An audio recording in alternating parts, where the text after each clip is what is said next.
career fair, no big deal. Okay. So excellent. Thank you. And then Brittany Neely is here from my team, and she's going to help moderate the chat. So I figure we'll start with some questions that we have come up with in advance, and then we'll give students a chance to ask questions as well. So thanks everybody for being here. So my name's Andrea Franklin. You can see my screen fine, right? I'm just assuming, but it's always good to make sure. Okay. I'm the Director of Employer Relations and Recruiting here at the Center for Career and Professional Development at Clemson. And hopefully you guys already have been here, but we want to make sure that you know how to register for career fair students. So you do have to register in order to just be able to see like which employers are coming, which days they're going to be here, and all of that good stuff. You can also add your resume there so that employers who are doing some pre-recruiting can find you more easily. So the QR is here on the slides for you to scan and get registered.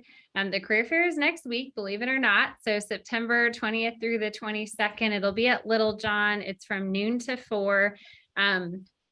Primarily, we have those like STEM focused days on day 1 and day 2. And then day 3 is like business, social sciences, etc.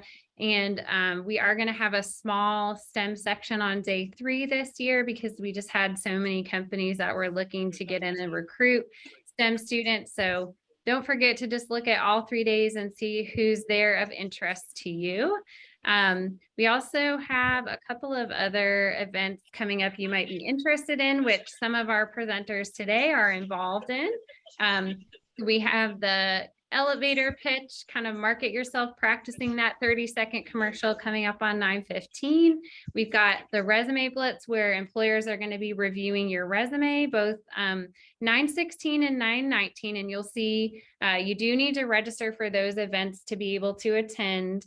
And one is virtual, one is in person. So you have some options there. We'll have different employers for both days. Scan that QR code to get registered. And if for some reason you don't grab it, we can always try to get it to you at the end of the session today, but it's also on our website under the events page. And then just to make you aware, this September 18th from 4 to 7 at the JCPenney at the Anderson Mall, they've got a suit up event happening for you guys, students, where you can get up to 50% off if you need to get a new outfit for career fair, coming up recruiting season, interviewing, etc. So take advantage of that. There is not transportation provided by us, but possibly there are some ways that, you know, the CAT bus or things like that may be helping students get transported over there, but that'll be a great event. So that's coming up quick too. And so let me introduce our panelists today. We have 3 with us. I'll start with Alex, the lead talent acquisition manager for Insight Global. All 3 of our panelists are actually based out of Charlotte, North Carolina today. But Alex has worked with Insight Global for almost 10 years in talent acquisition, working her way up to lead. So she holds a Bachelor of Applied Science in Communications from Eastern Carolina University, but she's got a lot of experience recruiting Tigers here on our campus. Her and I kind of joke that really she's kind of like an honorary Clemson alum because she probably knows this campus better than ECU. So she'll be a great resource for you today. Super excited to have her. Daryl also has a connection to our campus, but is currently the campus recruiter for US Bank, again, out of Charlotte, has a Bachelor of Science and a Master of Education from the University of Missouri, St. Louis. Daryl has 15 years of experience working in higher ed, which is a great angle to bring to recruitment as well. But he specifically worked on our campus in the College of Business, which is really cool. And so he's got a special love for Orange in his heart. So you'll love to connect with him. He's going to be here for career fair, I know specifically, as well as Alex. Alex, you'll be here on campus, won't you?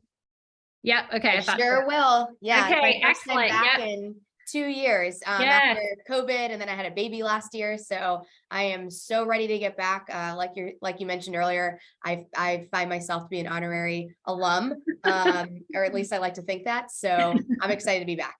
Awesome. Yay. Okay. Very good. So you'll see both Alex and Daryl here on our campus next week. And then last but definitely not least, we have Christina from Ally Financial. She graduated from UNC Chapel Hill with a Bachelor in Management and Society. She's been at Ally a little over a year now, again, out of Charlotte. She's their campus engagement lead. It's been a pleasure working with her. Very excited to have her team here recruiting, although she will not herself be here. She'll have some great representation here.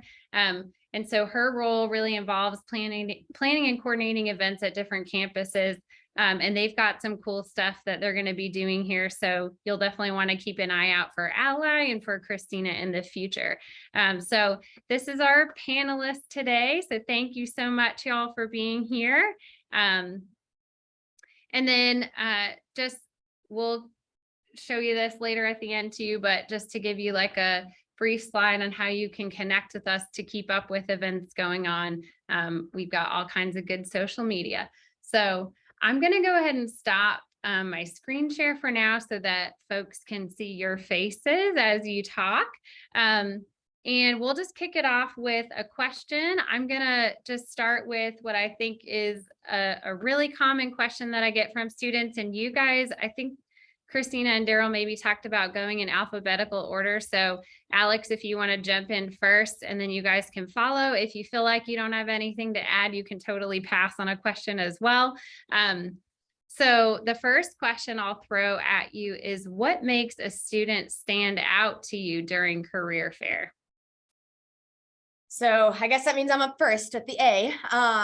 I think for me, there's a lot of different things that can make somebody stand out. And I think the biggest thing to keep in mind as a student is that, the more memorable and I guess kind of uniqueness, if you want to think about it that way, that you can kind of bring to the table for a career fair, that's always going to be, a great thing.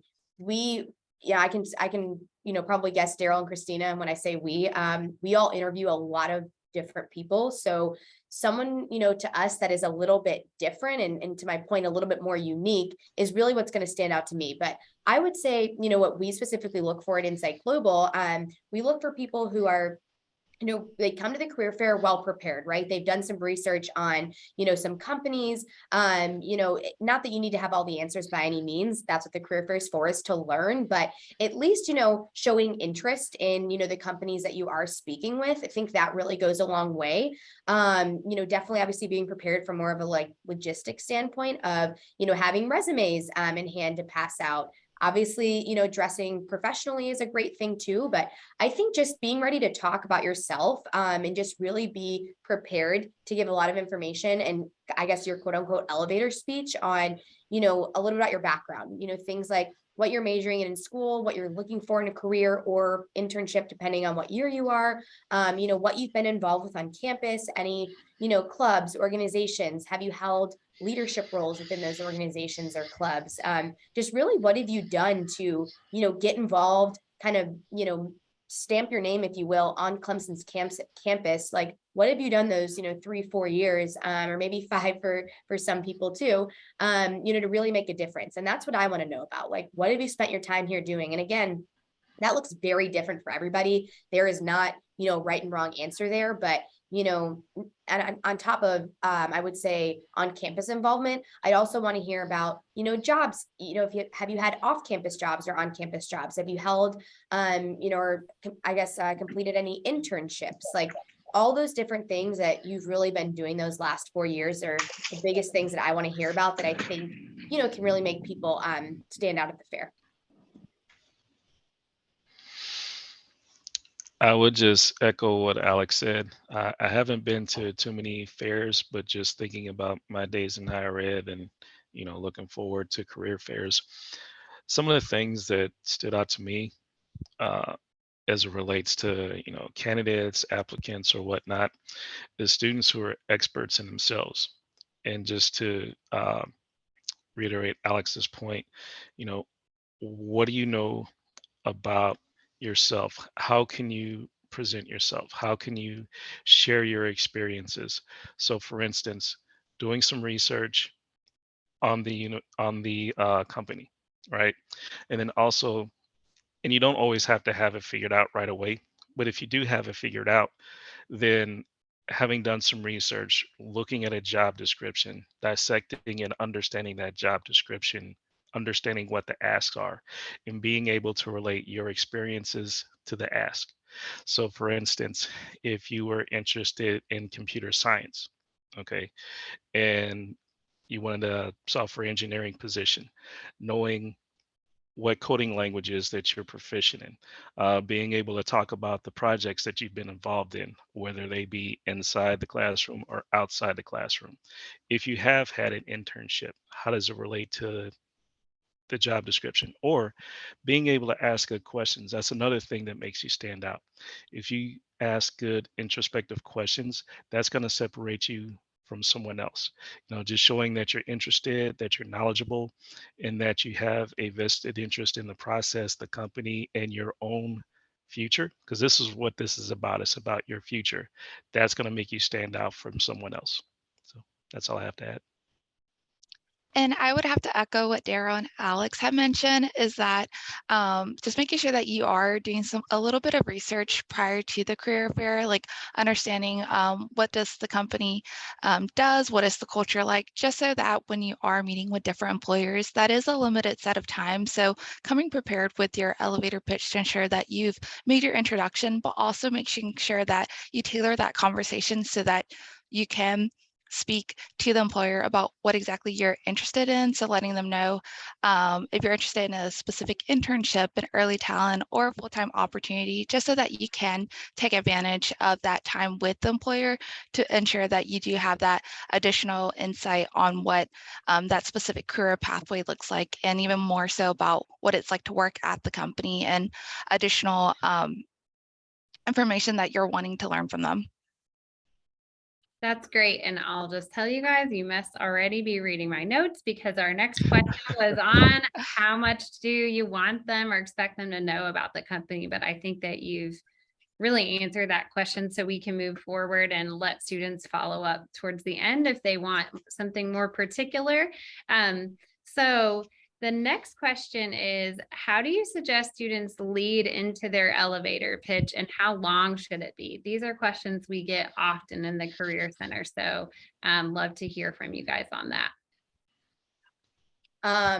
If you guys want me to go first, I can too. I would say as far as how to do this, my biggest advice, and this is kind of a roundabout way of answering this question, but I think most employers, at least myself, I am not naive to the fact that a lot of people, when they come to these career fairs, it may be their first one and no one knows what they're doing there, right? As a student, I'm going to do my best to prepare all of you on this call, but I am well aware that everybody's new to this. And I think for me, one thing I do to, of course, help students is help them kind of lead themselves into these elevator pitches by introducing myself and then asking them, hey, can you tell me a little bit about yourself?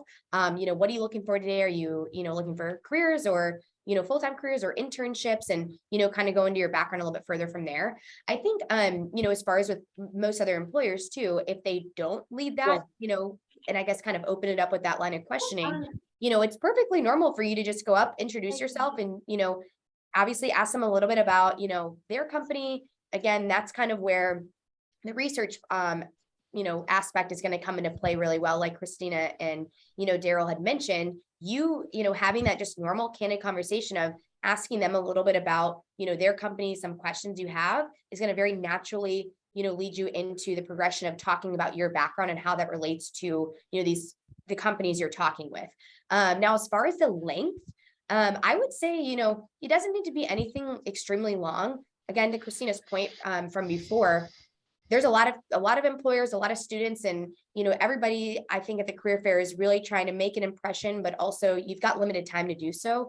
I think in terms of how long you want this pitch to be, I don't think it needs to be anything extremely long. I think whether that's a minute or so, however long that you'd like it to be, but you also don't want this to be a 10-minute long spiel, because a lot of employers only have a limited time per student. So, keep it concise, if you will. Make sure you practice beforehand on what you want to talk about, as far as your background, really communicating those, big points and, big hitters, if you will, that you want to make sure to get out. And then anything else the employer, wants to know about, they're going to have a copy of your resume. So they can, of course, kind of ask you from there, but have a game plan going into the career fair, I would say, and, practice that, elevator pitch, if you will, before, so you know how long it takes. And I would say probably around like, a minute, give or take. Christina and Daryl, do you agree with that, or do you have anything to add? I would agree. Uh, the one thing about me, I'm a little different. So I don't want to say I march the beat of my own drum, but when it comes to meeting anyone at a fair, uh, depending on the line that you're in, I want to get to know you. And what I mean by get to know you is before you deliver an elevator speech, you know, I want to know, I'm going to ask you, where are you from? You know, what I try to do is build a personal connection with you first, because I realize that this is a fair. You're probably nervous. It's like, your first introduction, unless you've already had an internship before, to, the process of getting that, quote unquote, real job, right? So I remember being in this position and I was nervous, right? And one of the things that I like to do is set people at ease, because this is a nervous, kind of stressful conversation. And so I want to get to know, I want to know where you're from, what you like. I don't want to know that you play the guitar and all that kind of stuff, but, I want to get to know you a little bit before we lead into, okay, so what are we here for today? You're interested in, I don't know, finance. Okay, what opportunities do we have in finance? So again, and going back to the first question, that's another thing that's going to allow you to stick out, having those conversations, because, I may not always remember a name, but I'm going to remember a face. I'm going to remember a conversation. And that conversation we have, depending on how much of an emotional connection we make, is going to make you stand out. Um, Other than that, as it relates to your elevator speech, if you realize you're at a table that has a long line, you want to make sure that you keep that speech pretty concise, because time is at a premium.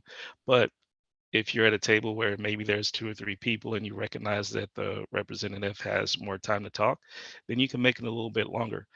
But you don't want to ramble. You do want to kind of stick to your points, as Alex said earlier. So that's just my piece of advice and my input. And I'd have to agree with both Alex and Darrow in that, just kind of, when you are at the different tables, just seeing like what the line looks like, but ensuring that you do take that time to share with them that piece of information about like who you are, what are you majoring in, when are you graduating, what have you done on campus, and even more like what type of opportunity you're looking for. And so that could, range anywhere from maybe 30 seconds up to like a minute or a little bit more. So just kind of taking in that situation and then utilizing those moments with employers.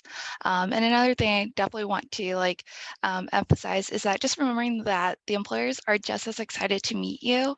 And also that we've all been in your steps before. So we do understand the nervous behind of like going to a career fair, figuring out like what exactly do we say to each employer, how long do we take? So just also remembering that, keeping that in the back of your mind, that we've all been there and are just as excited to meet you as you are excited to meet us as well. Thanks, you guys. You guys are the best. I was wondering when in the interaction you guys like a student to hand you their resume, because this is a question we get from students a lot. Like, do they go ahead and hand it to you and then start giving that elevator pitch, or do you want to talk with them first? Do you like to ask for it? Kind of where in that process is your preference? So To be honest, I think it's a little bit, to me, I don't really have a, one size fits all for that, Andrea. I think it really just depends on, the person.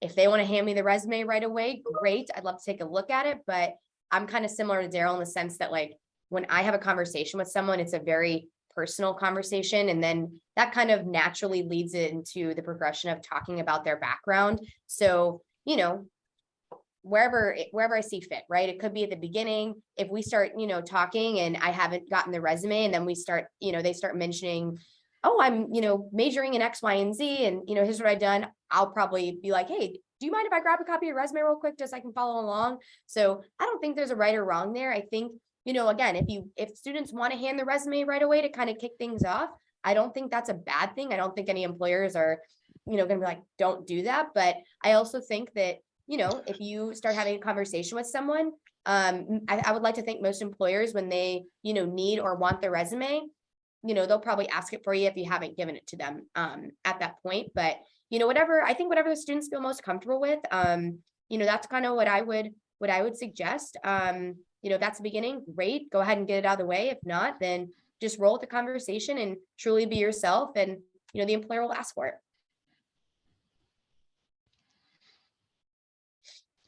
I would say I would I would concur with that.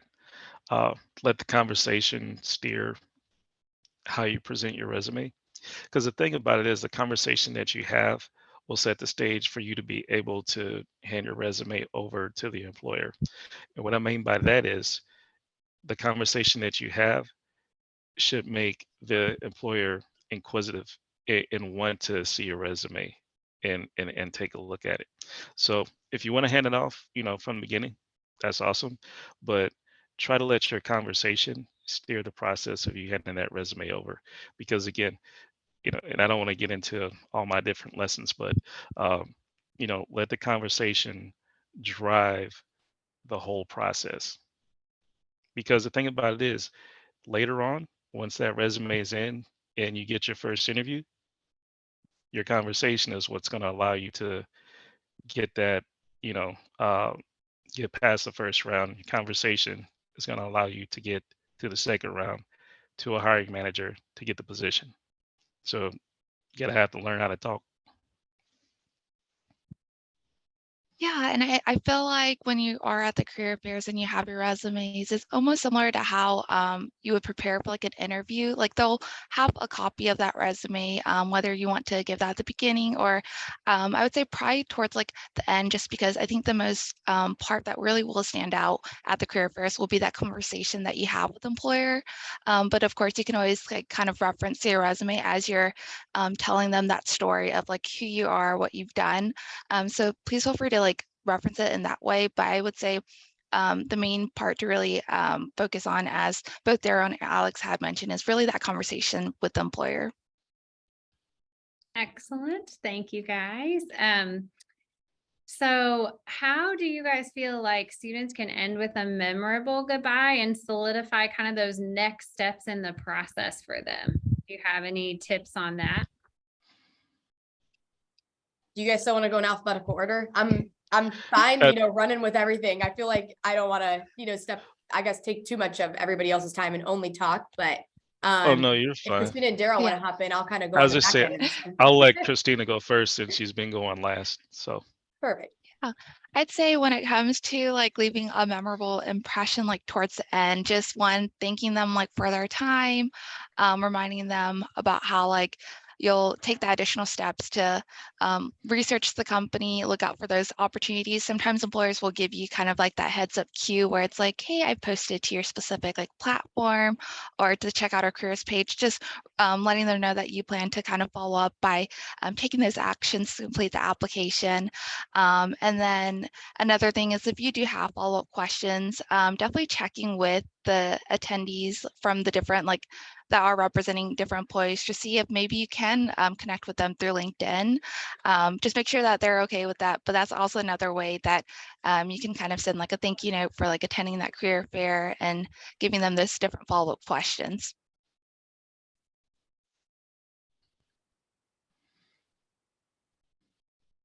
I'll jump in here. I agree with everything Christina said. I think that really for me, what makes someone memorable towards the end of the conversation, I think the bulk of the conversation, kind of like Darryl talked about, the beginning, middle, and end, the whole conversation in general is really what's going to make someone stand out. But after that, let's say we have two great candidates we really enjoyed having a conversation with at the career fair. The follow-up afterwards, I think, is what makes somebody stand out from there too. Did they take the time to, send a quick email, whether it's, not necessarily even thanking us for our time, which obviously we appreciate that as well too, but just really taking things that we talked about in that conversation, referencing them back in the email and reiterating, like Daryl talked about earlier, what they can bring to the table and why they feel like this would be something they'd be interested in and even a good fit for. I think those extra steps that are not required by any means, but just that people take as, something additional, that definitely makes someone stand out even more so to me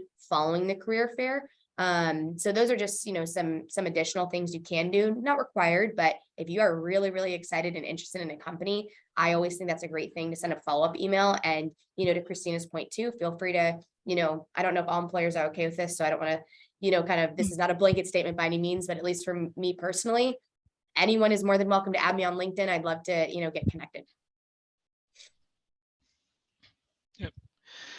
And just to add, one of the goals that I have anytime I'm in a situation where I'm interviewing or presenting, there's always an emotional content to it, right? As Christina said before, we're people, right? So the more you're able to make an emotional connection with somebody, and what I mean by emotional is, I used to work at Clemson. I was in the College of Business. I was there during the second national title. If somehow we engage in a conversation of that and you point that out at the end, then I'm going to remember that conversation, especially if you end it with a Go Tigers, right?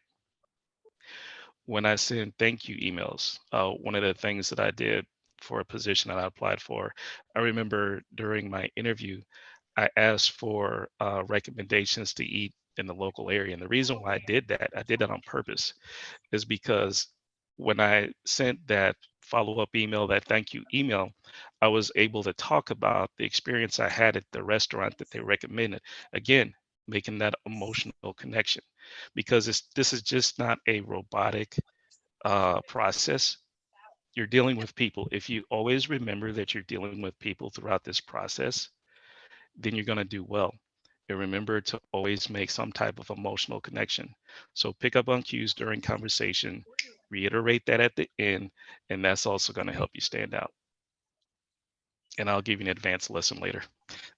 Yeah, I think you guys are giving some great advice. Then one of the next questions we were going to ask is, what is the best way for students to follow up with you after the fair? So I know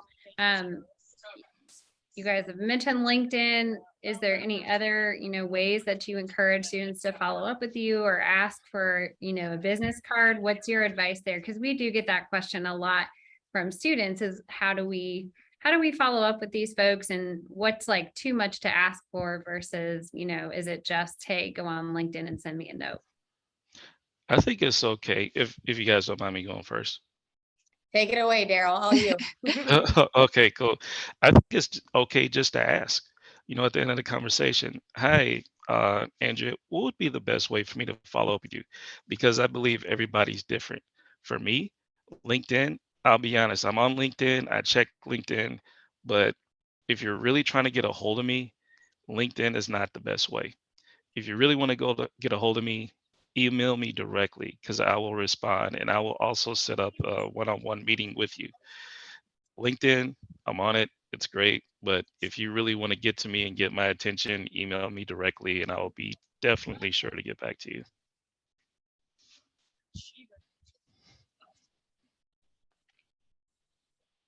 I completely agree with that. I think just don't be afraid to ask whoever is at that table how to best follow up with, whether it's like a question or a thank you.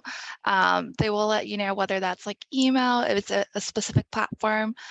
Just ask, and then just make sure to follow up after that with that email, whether it's to include some additional questions or just to thank them, but just also making sure to reference that conversation that you had with the employer.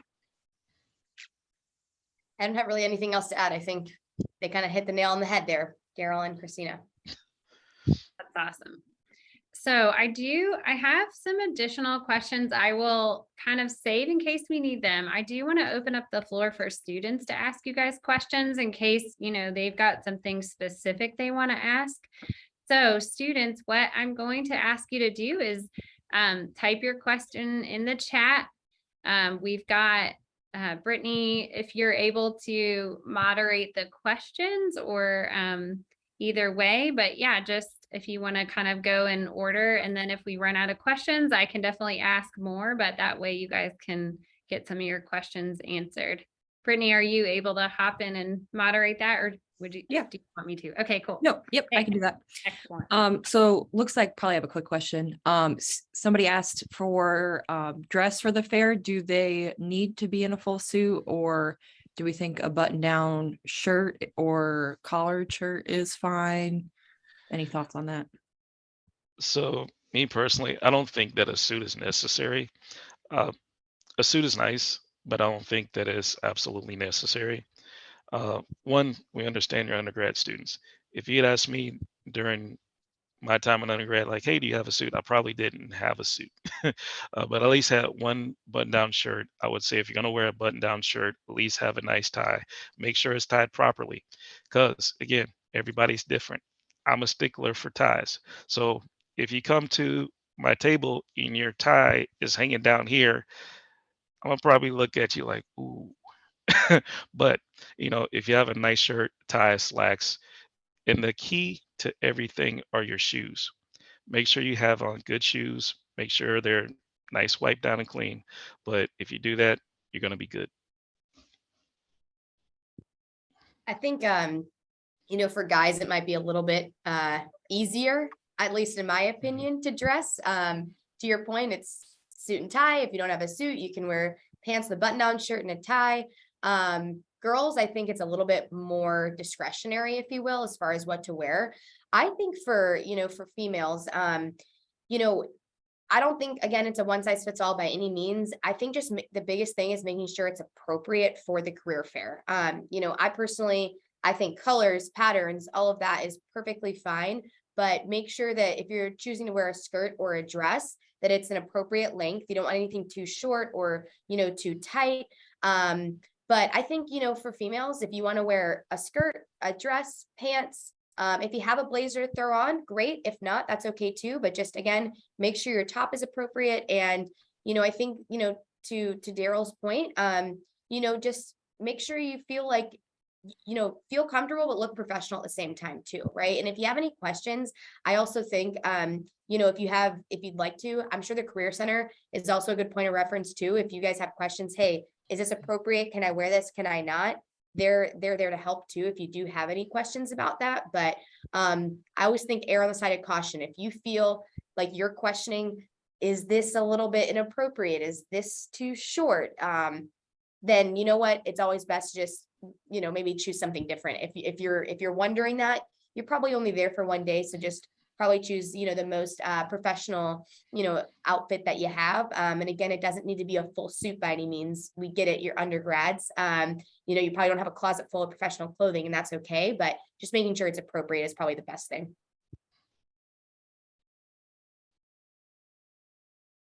And I would agree with both Dara and Alex, just making sure that what you do wear is appropriate, and anything that you're hesitant about, maybe that's probably like a sign, but knowing that you do have your career services to check in for any like situational questions. I should put a quick plug in here too, because I know we talked about the JC Penney Suit Up event. We also have a career closet. You can find Yes. more information about that on our website. So Daryl, you made me think about this with your comment. If you don't have something that you feel is appropriate to wear, maybe you don't have either the transportation or the funding to go buy something just for career fair, we do have a career closet where you can get professional clothing at no cost to you. And so feel free to connect with someone at the Career Center about how to find that, where to find it, what the hours are, etc. It's also on our website, but just something I wanted to plug real quick. Okay, And that's what you mentioned, and I was just thinking about that. Yes, I just dropped a link to info on the career closet if you guys want to. Links If are you always want to grab that. helpful. Yes. Thank you. All right, And the next question. career closet is really cool. It is, Oh, yes. sorry. Thank you for the plug. Mhm. So question, how should a freshman go about attending the career fair? So I know sometimes traditionally freshmen might not be looking for an internship or obviously not a full-time job yet. Do you guys have any advice on, they still want to network, but they don't necessarily like have a end goal in mind that semester to get a job? Yeah, I think that just kind of tailoring the career fair to be a little bit more of like a networking event. So if you are given like that list of all the different employers that will be attending, maybe narrowing into like which employers you're interested in most like learning about.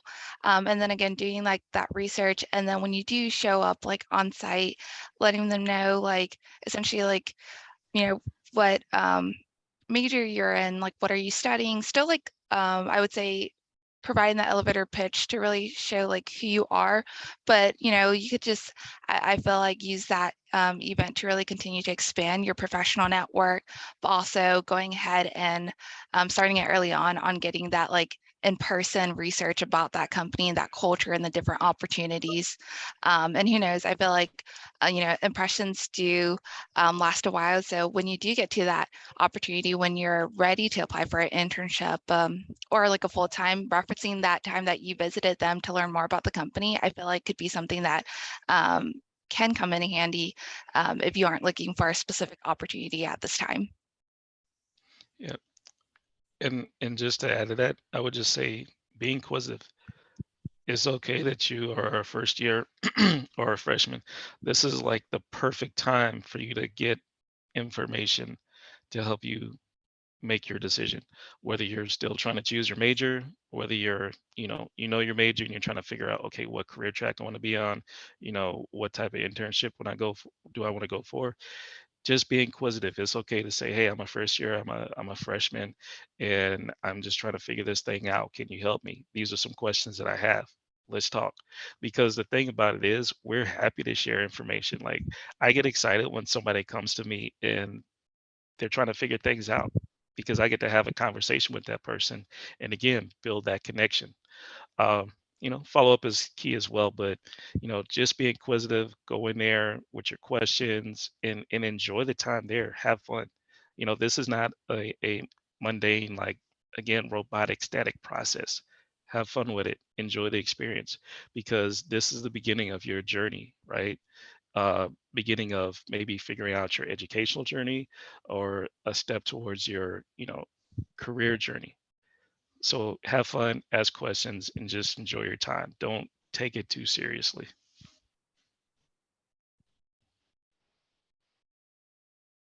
Alrighty, so we have a question about resumes. So I know in the Career Center, we tell students basically for length of resume, we say like 1 page per degree. So we'll tell undergrads, just keep it to a page, grad students 2 pages, PhD 3+. We had a student ask, is it okay to have a 2-page resume if they have 4 years of experience, or do you want them to narrow it down to that 1 page? What do you guys like to see on that resume lengthwise? Can I take this one? Go Yes, for it. please. Yeah. Okay. Me personally, I would say please stick to 1 page if you can. Reason being, and I'll put it into context. For one position alone, I may have to hire 50 people. So to get to that 50, I may have to review over 400 or 500 resumes, which is a lot of resumes to read. And so you want to be as concise as possible because what is frustrating as a recruiter is having to hunt and dig for information. So if the information I'm looking for is at the bottom of page 2, you almost sort of lost me on page 1, right? Not to say that I'm not going to, read and dig deeper, but if I have 400, think about it this way. If a professor gives you a textbook to read, right? And he assigns the first 3 chapters.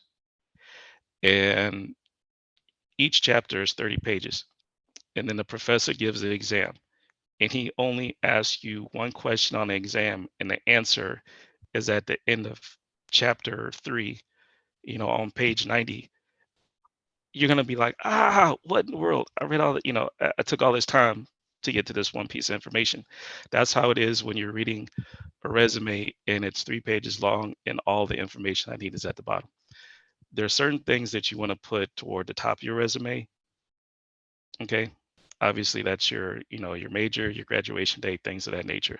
But please try to keep it to 1 page. If you have extensive work experience or internship experience, then that's another conversation. Maybe to keep it to 1 page, maybe you choose a functional resume versus a chronological resume, and I'll let the Career Center handle all that. But go to the Career Center, get their feedback, but try to keep it to 1 page if you are at least a third or fourth year student. That would be like so awesome.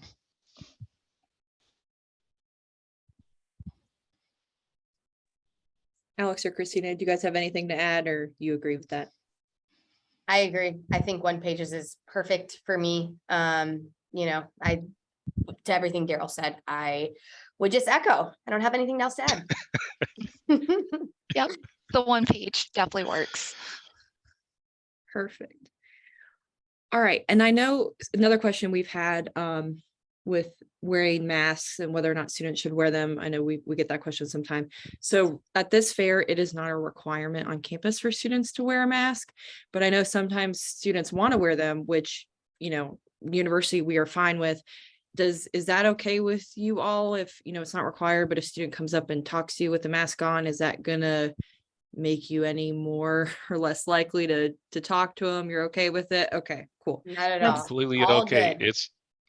It's your personal health. Like, you take care of yourself first. Yeah, Perfect. I couldn't agree with that more, Daryl. Whatever that means for you, that means wearing a mask. That is perfectly fine. Perfect. Yes, do what makes you most comfortable. And that's a good point, students, just in general, to think about of, you're obviously trying to get a job and sell yourself, but it's a two-way street. You want to be comfortable with the potential employer that you might be working at one day. If they don't have the same values as you and that might be something that they, don't agree with, maybe that's not an employer, that you seek employment with, basically. So keep that in mind when you're talking with employers.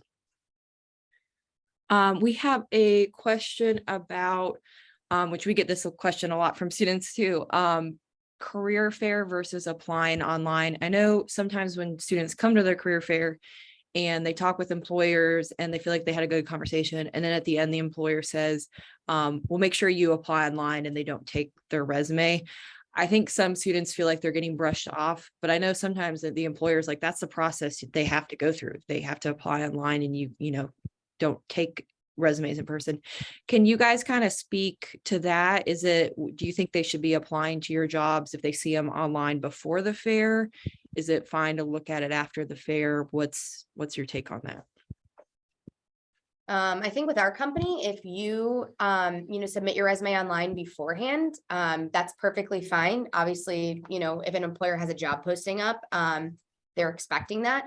I will say, again, submitting your resume before or after, totally fine either way. But I will say, for me, if someone is, thinking to themselves, okay, what's really the difference of me applying online? If I need to apply online, anyways, why do I need to come to the career fair? I think for me, one thing to keep in mind is like we've talked about, I feel like for the last 46 minutes now, we've talked so much about being memorable, having a really, personable conversation, really, kind of being a standout.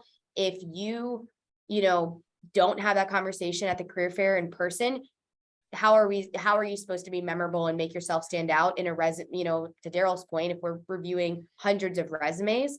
So I think, that's my biggest feedback is, I know that was a little bit different than what you initially asked, Brittany, but I just think it's important to note that, for me, it's not an either or. Obviously I will still get your resume, but I think, the and is really is what can make a difference. If I'm reviewing everybody's resume and I've met you in person, that's what's really going to help you, stand out when I am reviewing those. But personally, I take everyone's resume at the career fair too. So I don't necessarily need people to apply online in addition to meeting with me at the career fair. Now there are, to Brittany's point, other companies that their processes are just different and they do require someone to submit their application online. You can do both if you'd like, but it is not necessarily a requirement for me at Insight Global because all of those resumes are coming to me anyways. So whether I've got a hard copy and I've met you in person, I've got a copy either way.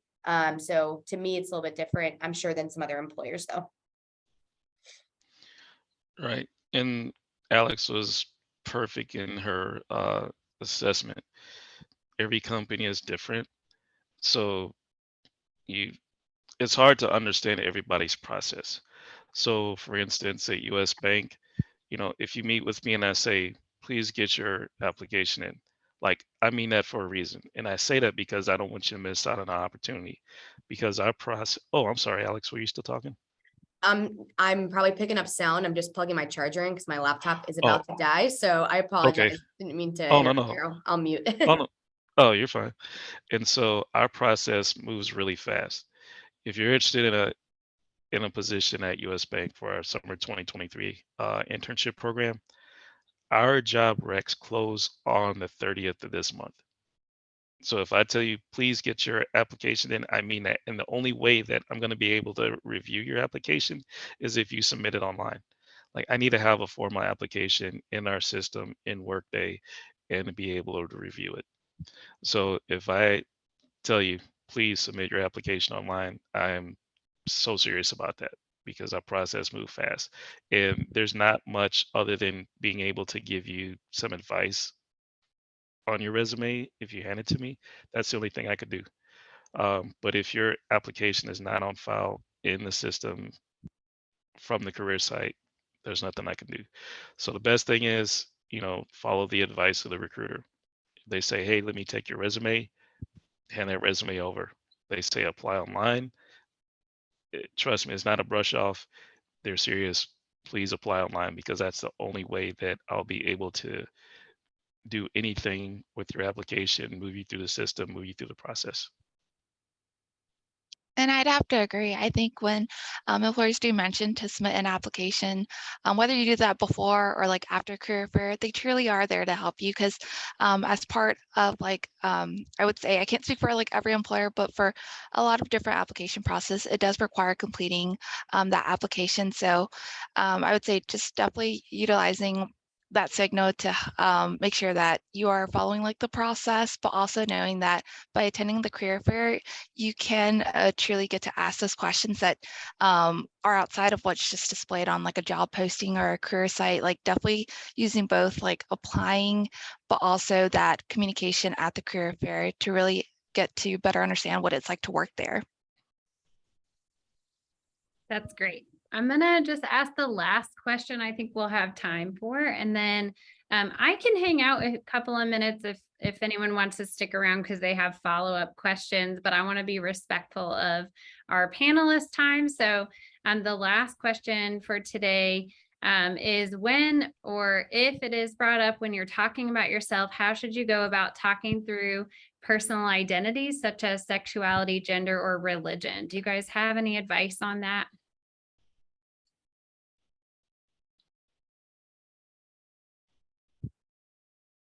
I mean, I think we can go, want to go alphabetical again, guys, and just kind of bring it back to originally. I think that if that's something that is important for you to mention, you are more than welcome to mention it however you feel comfortable doing so. We don't ask or require to know those types of things anyways. So if you don't want to talk about it, then it's not something that I need to talk about per se. Whatever that is, as far as how you identify your religious beliefs, anything along those lines, I don't need to know those things. We don't have any, I guess you could say, requirements in regards to those things by any means, which hopefully not a lot of companies do, but if you feel comfortable talking about it, then I think that's perfectly fine, at least for myself. I'm happy to talk about it and hear about it as well, but I don't think that you need to do that if you don't want to do that. I would agree. And if this is something that you do want to mention, Uh, I would say let the conversation, if it steers in that direction, that would be a good time to address it. Um, and the reason why I say that is if you're looking for a company that offers support in a specific area. To give an example, US Bank has something called BRGs. The acronym stands for Business Resource Groups. So the way I like to explain it, these are affinity groups. So if you're looking at, will I feel comfortable here? Just kind of like when you were looking for a college and you were looking at the student organizations, and it's like, oh, wow, they have a student organization for Latinos. Like, this is great. I'll be able to fit in. I'll have a community. That's what the business resource groups are. And they have them for multiple different affinity groups. That's just my term for it.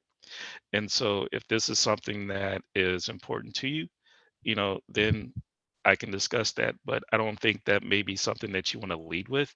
You want to maybe lead with things that are more pertinent to, the position that you're looking for, or, learning more about the company, things of that nature.